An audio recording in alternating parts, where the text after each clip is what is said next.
டேய் ப்ரொஃபஸரும் போய் எப்படியாச்சும் அதை டி வேணாண்டா. நித்ரா அவருக்கு தெரியாமல் தான் எடுக்க போகிறோம். ரிஸ்க்கு தான் பட் இதெல்லாம் பார்த்தா முடியாது. நான் போகிறேன்.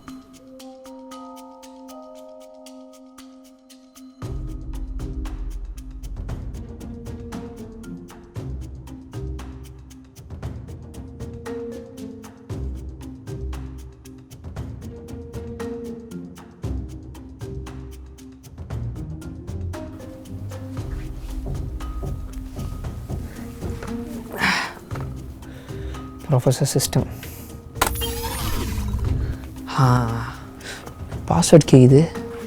சரி ப்ரொஃபஸரோட ஃபிங்கர் பிரிண்ட்டை ஸ்கேன் பண்ண வேண்டியதான் கீபோர்டில்.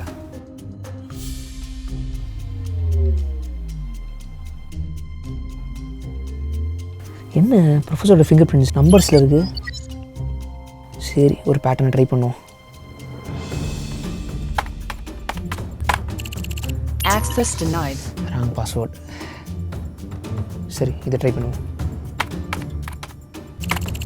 Access denied. ஹிண்ட்டு வீடியோ இது.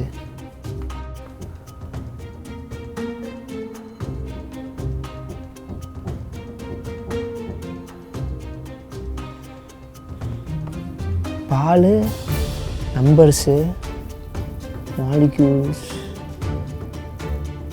வேலை அட்டாமிசிட்டி முடிச்சிட்டேன்.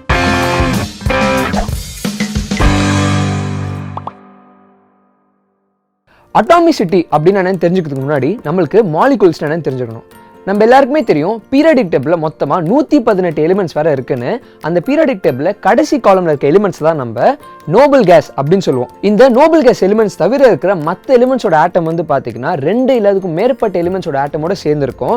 இப்படி சேர்ந்துருக்கிற ஆட்டம்ஸ் வந்து சிலது சிமிலர் ஆட்டம்ஸாக இருக்கலாம், இல்லை சிலது வேற வேற ஆட்டம்ஸோட சேர்ந்துருக்கலாம்.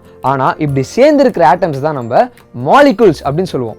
எப்படி ஒரு ஆட்டம் இன்னொரு ஆட்டமோட சேருதுன்னு பார்த்தீங்கன்னா 2 இல்லை அதுக்கும் மேற்பட்ட ஆட்டம்ஸ்க்கு நடுவில் இருக்க ஃபோர்ஸ் தான். இந்த ஃபோர்ஸ் தான் நம்ம intramolecular force of attraction அப்படின்னு சொல்லுவோம், இல்லைனா கெமிக்கல் பாண்ட்ஸ்னு சொல்லலாம். இந்த கெமிக்கல் பாண்ட்ஸ்னால ஒரே எலிமெண்ட்டோட ஆட்டம் சேர்ந்துருந்ததுன்னா லைக் H2. இந்த H2 மாலிகூல்ஸ் எடுத்துக்கிட்டிங்கன்னா 2 ஆட்டமுமே பார்த்தீங்கன்னா ஹைட்ரஜன் ஆட்டமாக தான் இருக்கும், அதாவது ஒரே ஆட்டம். இப்படி ஒரே ஆட்டமோட சேர்ந்து உருவாகிற ஒரு மாலிகூல்ஸ் தான் நம்ம ஹோமோ அட்டாமிக் மாலிகூல்னு சொல்லுவோம், லைக் O2, Cl2, Br2 இந்த மாதிரி. அதே மாதிரி வேற வேற எலிமெண்டோட ஆட்டம் ஒன்று சேர்ந்தா லைக் சோடியம் குளோரைட். இந்த சோடியம் குளோரைடை நம்ம எடுத்துக்கிட்டோம்னா சோடியமும் குளோரினும் சேர்ந்துருக்கும். இப்போ வேற வேற எலிமெண்டோட ஆட்டம் சேர்ந்து ஒரு மாலிகுலா உருவாச்சுன்னா அதை தான் நம்ம ஹெட்ரோஅட்டாமிக் மாலிகூல்ஸ், இல்லைனா அதை நம்ம காம்பவுண்ட்னு சொல்லலாம். For example BaCl2, HCl, H2O. இப்போ நெக்ஸ்ட் அட்டாமிசிட்டின்னு ஒன்றும் கிடையாது, ஒரு மாலிகுல எத்தனை ஆட்டம் இருக்குன்ற கவுண்டை தான் நம்ம அட்டாமிசிட்டின்னு சொல்லுவோம். நோபல் கேஸில் ஒரே ஒரு ஆட்டம் இருக்கிறதுனால அதை நம்ம மோனோ அட்டாமிக்னு சொல்லலாம். ஆனால் அதுவே நம்ம ஆக்சிஜன் எடுத்துக்கிட்டோம்னா அதோட ஃபார்ம் வந்து O2, அதனால அதோட ஆட்டம் 2 இருக்கிறதுனால அதோட அட்டாமிசிட்டியும் வந்து 2 தான் இருக்கும். இதை நம்ம டை அட்டாமிக் மாலிகூல்ஸ்னு சொல்லலாம். இப்படி 2 ஆட்டமுமே வந்து பார்த்திங்கன்னா ஒரே எலிமெண்ட்டோட ஆட்டம்ன்றதுனால, அதாவது ஆக்சிஜன் ஆட்டம்ன்றதுனால இதை நம்ம ஹோமோ டை அட்டாமிக் மாலிகூல்னு சொல்லலாம். இப்போ நம்ம HCl எடுத்துக்கிட்டோம்னா ஹைட்ரஜன் குளோரின் 2 ஆட்டம். இந்த 2 ஆட்டமுமே வேற வேற எலிமெண்ட்டோட ஆட்டமாக இருக்கிறதுனால இதை நம்ம ஹெட்ரோ டை அட்டாமிக் மாலிகூல்னு சொல்லலாம். இது உங்களுக்கு இன்னும் தெளிவாக புரிய வைக்கணும்னா 2 ஆட்டம் ஒன்று சேர்ந்துச்சுன்னா அதை டை அட்டாமிக்னும், அப்படி சேர்ற அந்த 2 ஆட்டமே ஒரே எலிமெண்ட்டோட ஆட்டமாக இருந்துச்சுன்னா அதை வந்து ஹோமோ டை அட்டாமிக் மாலிகூல்ஸ் சொன்னோம். அண்ட் வேற வேற எலிமெண்ட்டோட ஆட்டமாக இருந்துச்சுன்னா அதை நம்ம ஹெட்ரோ டை அட்டாமிக் மாலிகூல்ஸ் சொல்லுவோம். ஆனால் இதுவே 3 ஆட்டமாக இருந்துச்சுன்னா அதை நம்ம ட்ரை அட்டாமிக் மாலிகூல்னும், அண்ட் அதுக்கும் மேலே இருந்துச்சுன்னா அதை நம்ம பாலி அட்டாமிக் மாலிகூல்னு சொல்லுவோம்.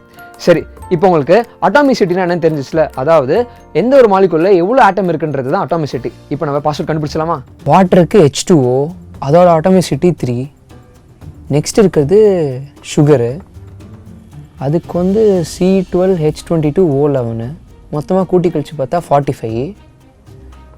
நெக்ஸ்ட்டு காஃபி பவுடருக்கு C8, அப்புறம் இன்னும் H10N4O2, கூட்டி கழிச்சு பார்த்தா 24.